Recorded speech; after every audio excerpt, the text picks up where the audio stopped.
год и 9 месяцев я узнала диагноз. Перестал ходить, и я не могу, стал говорить, я не могу. Часто начал падать. И в год и 10 вообще он не мог потом вставать сам. У него начали мышцы слабеть на ногах.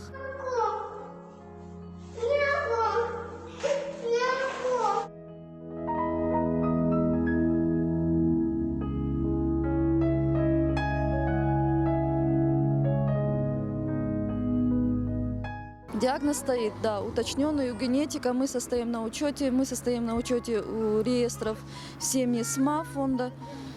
Все документы имеются, выписки.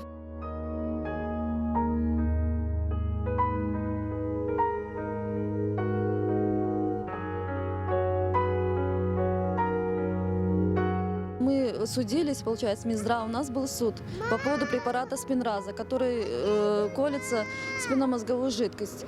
Она, получается, все то, что был откат до этого, все эти его движения могут восстановиться. Но у нас выигран суд 31 августа, решение с немедленным исполнением. В результате месяца Минздрав подал нас на апелляцию. Якобы, что у нас решение суда было ошибочным.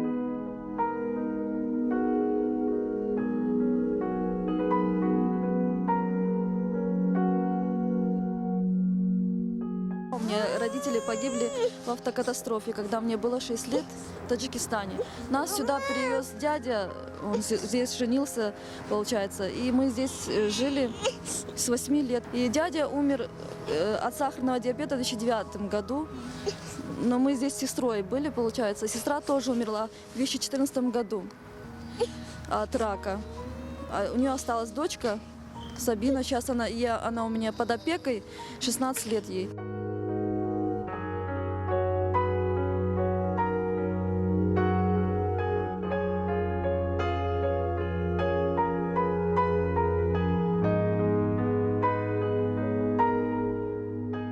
Прошу всех неравнодушных людей помочь нашей беде на данный момент, чтобы волонтеры нашлись, чтобы помогли распространить эту информацию, помогли информационно и материально. Мы нуждаемся в любой помощи.